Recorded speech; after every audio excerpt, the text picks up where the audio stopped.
Well, President Obama wants to allow more Syrian refugees into the United States, but that move has met serious opposition because of the concerns that America could be importing terrorism.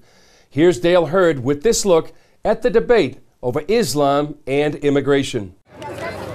As Europe's winter closes in on Syrian refugees, many find themselves out in the cold. The weather is cold. Please help. As America prepares to accept some of them, many are asking, which of them are true refugees? What is America's role, if any, in helping them? And how many of them are ISIS? I take ISIS at its word when it says we want to exploit the refugee program to infiltrate the West. President Obama says Syrian refugees are less dangerous than tourists, and he wants to bring in at least 10,000 in 2016. But warning signs abound. The Germans say almost 1 out of 3 migrants are lying about being Syrian. The Czech president has warned that Europe is facing an organized invasion and not the spontaneous movement of refugees. One young refugee told this Swiss newspaper he met many radical Muslims on his way to Europe. And FBI Director James Comey has warned Congress that Syrian refugees cannot be properly vetted. It's not just those who come in here who specifically intend to be part of plots to kill Americans.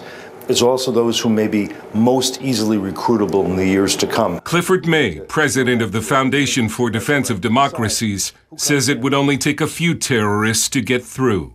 There were only a handful of people involved in the 9/11 attacks. Just a handful.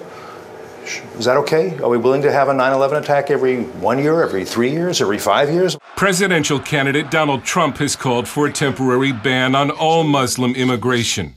But when you actually crunch the numbers, those who have gone through the actual refugee vetting process have so far committed no acts of terrorism on American soil. There have been no refugees admitted since 9/11 who have committed a terrorist attack in the United States. Immigration policy analyst Alex Nelrasta says Syrian refugees in America would not come through Europe, but from camps in the Middle East.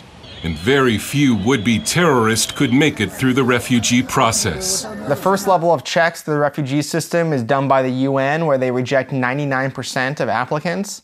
There are an additional 21 different steps undertaken by the U.S. government that a refugee must go through in order to come to the United States. For a Syrian, that takes about 3 years to go through to come here. So it's a very safe system. It is the hardest way to come to the United States. There are easier ways for a terrorist to enter the U.S., like green card fraud or a student visa, or simply walking across the border. But what this debate seems to really be about is the religion of the refugees, Islam, and if Islam makes them a potential danger. President Obama, who continues to have trouble saying the words Muslim terrorism, seems to view Islam as the same as other religions. But many former Muslims disagree. Is it? Is it the same as other religions? No, it's not. Islam is different than other religions because Islam does not accept any law besides Allah's law. We asked Brother Rashid, a former Muslim who now hosts a popular Arabic TV program called Daring Questions, if some Muslim migrants are coming to the West not as guests, but as conquerors. Of course. I have family members in Europe and they think the same thing. I visited them and they think that Europe, they hate Europe, they hate the West, they hate their way of life, so they are there to change them. Brother Rashid says he does not believe, as some do, that every Muslim is a potential terrorist, because he says many Muslims are not serious about their faith. But he warns that all a Muslim needs to do, like the San Bernardino bomber, is suddenly decide to follow the Quran completely. He says that is precisely what ISIS has tried to do.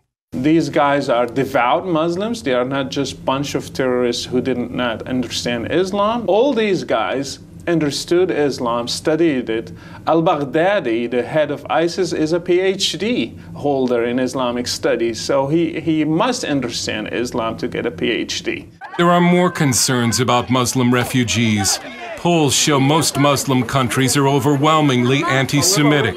One survey found that almost 80% of Syrians support the Palestinian terror group Hamas.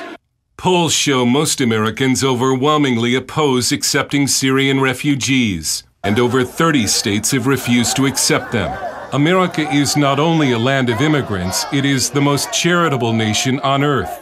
But when it comes to allowing in some Muslim refugees, Americans may be forced to choose between charity and safety. Dale Hurd, CBN News.